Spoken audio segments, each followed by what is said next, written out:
Years in Canada. So welcome back, part 2 ng ating vlog.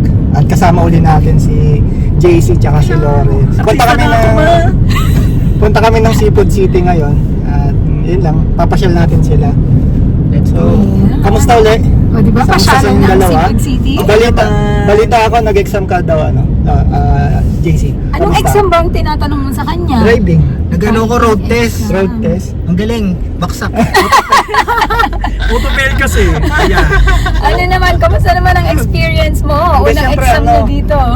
Bago pa lang si Landalo, di ba? Especially si JC, siya yung exam. So, Yeah. ano yung mga pwede mo advice sa kanila? Ano yung mga step by step? Mga tips. Kailangan mo I-advise ibigay. ko lang talaga is yung bago ako dito sa Canada, ano yung mga dapat kong gawin muna bago ako makapag-exam? sa akin siguro ang advice ko kuya, wag magmadali. Parang aralin mo talaga yung mga aralin kasi ako ba? O kasi kami Advice dalawa to you. nagmadali eh. Oo.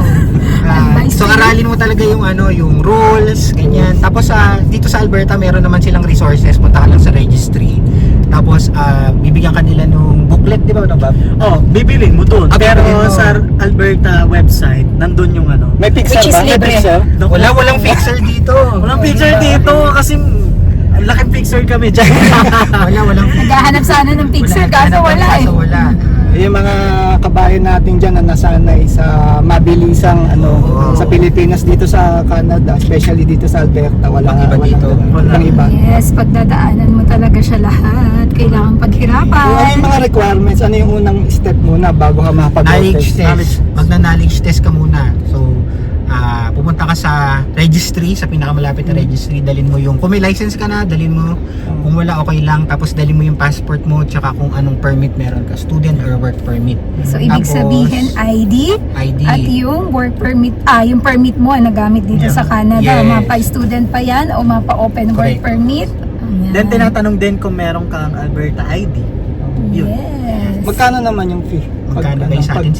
17. Sa sa knowledge exam? Knowledge Sa knowledge exam. test. Yun, Tapos yun yung kapag pumasa computer ka, test. magbabayad ka ng 30. Hindi, 50. 50 for the card. Parang ganun. Para may, ano ka na, Mm. class 7 na Kapag nakapasa driver's ka, license. sasabihin naman nila Ano na- pala yung itsura ng binigay sa'yo ng nung nakapasa ka? papel muna. Papel. And then Oh. after a week or like mga ilang days, sa mail mo naman marireceive yung parang Parang class card, 7 card. card. ID parang Yes, so ganun. mga 2 weeks po yun. Madali ba yung exam? After 2 weeks. Madali kapag nag-review. Magaling ka pa nag-review. Review ka. Siyempre may reviewer kami eh. Sabi niya, I woke up like this lang daw. Parang Ginamit namin yung sa Alberta website. Correct. Kompleto naman sila dito kasi Kompleto. Kompleto. At saka, ibang-iba kasi din yung rules nila dito kasi sa Pilipinas. Grabe yung knowledge test. Actually kanina umaga lang ako nag-knowledge test. Siya nag-knowledge din. So, kasi nung nag-knowledge test siya, bawal siya mag-drive. So, ako may License. Philippine driver's license. Ewan ko ba, kaninang umaga, kaninang 7 a.m., nagising ako, sabi ko, parang gusto kong eager na eager ako mag-exam. Parang ganon. So, nag-knowledge exam ako ng 12. And, ayun, Umasa. Basta. Wala naman na kami congrats!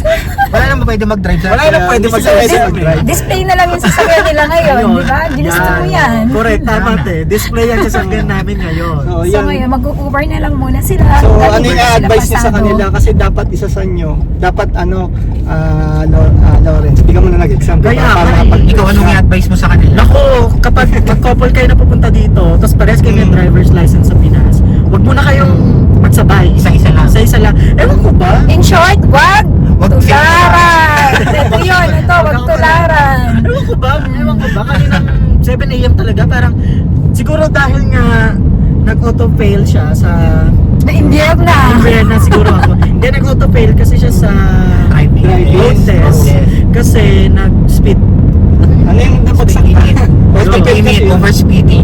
Kasi si Bakla, ito na. Major pa naman. Kasi dapat ang score mo is parang hindi ka tataas sa 75. Parang gano'n. okay. Dito ka lang matutuwa sa palakol. So, dapat mababa ka lang sa 75 yung score mo. So, dati pag 75, masaya na tayo, di ba? Oo, dati Sabi. yung iba nga malungkot, lalo na kung grade conscious, lalo na kami dalawa grade conscious kasi kami sa Pinas eh. So, Hindi nyo magagamit. hindi ay Diyos ko po. Tapos, eto na, nag-road test siya. Halfway, alam niya na napapasa na siya. Kasi nga, tama lahat eh, ganyan. So, eto na, madam. Drive si bakla, ganyan. Drive siya. Tapos, Pabalik na. pabalik na. Kasi papasok na ng gate ng registry. Nag-overspeeding ang ate mo. O, diba? Pinagsaktan naman niya. Eh di auto-fail. Eh dito pala kasi kapag overspeed ka, auto-fail talaga siya. As in, tapos yung nakita yung assessment, kasi may score doon, di ba? May score. 60 lang, 60 yung score niya. So, ang laki pa, di ba? Parang, ano pa, pasadong-pasado siya, 60. Tapos, ang nakalagay sa gilid, auto-fail. Kasi hindi ka dito pwede makiusap pala. So parang ako nakiusap kasi ako, sabi ko, pwede ba please? Ganun, just one mistake. Ganun. So hindi pwede. Consider it. Reconsider it. Kaya Walang ganun dito. Pero kung siguro Black and white. kung yung auto-fail eh hindi siya subjective sa ano, yung pagbabagsak, automatic failed ka, baka mahilot, baka Yeah, oo. masama. Kasi as in, pabalik na siya, 50 lang yung maximum na speed limit. Na 60 ko, hindi ko napansin. Na 60 siya. So yun, nung nag-60, auto-fail. Pero at least, di ba, thank you sa Uber at nakapag-Uber kayo papunta. Oo, thank you. Kasi nagaya sila Kuya John na mag early dinner, ganyan. Banding. Banding, ganyan, kasama sila Rona. And yun, nag-Uber na lang kami kasi nga wala kaming choice. Kasi nga bawal na din ako mag-drive. So kapag nahuli, So, mas malaki yung ano. Pero ilang linggo yung inantay mo after mo makapasa sa knowledge exam? Ako 1 week lang. 1 week. 1 week. 1 week lang ba? 1 week. Hindi, 2 weeks bago ko na-receive yung actual card. Pero 1 week pa lang tinawag ko na sa registry. Sabi, Kasi, pwede ano, na daw. Pagka new driver ka dito, as in wala kang dalang valid driver's license, parang 1 year yata bago ka makapag-exam. Okay. So, yung mga nanggagaling sa Pilipinas, humingi pa sila ng parang ano sa LTO? Anong tawag doon? Certificate. Yung sa amin hindi na trainingan. Hindi na. Hindi na po, pero ano kami, hinanapan. Kaya parang doon pa lang na ano kami, natakot kami. Kung makakapasa ba ganyan. Pero yun nga, okay naman daw kahit walang certificate. So, ayun nga, so pwede mag-drive yung mga Philippine license. Oo, isusurrender nyo nga lang yun. Hindi Hanggang pwede ilang month? mag-drive dito. Yes, 3 months. 3 months lang. 3 months. Pero kapag student ka, once may driver's license ka, you have 2 years. 2 Yung buong years. ano mo, program mo, pwede ka Pwede. mag-drive. Pero sa amin, Kaso mas mahal lang insurance. Mas mahal nga lang as in. Tapos sa amin namang mga open world permit is 1 year. 3 months. 3 months na ano. So, ayun. So, mga guys, nandito na kami sa Seafood City. At ayun, maghahanap lang muna kami ng pagkain. Ng seafood. Seafood. Paano mga guys, yun na lang ulit sa susunod nating vlog.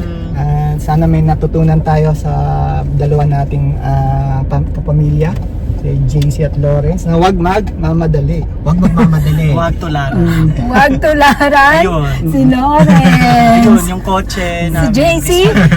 Tularan. Yung kotse tuloy namin. Okay mga guys, bye-bye. See you. Bye. Susunod na vlog. God bless. Your team.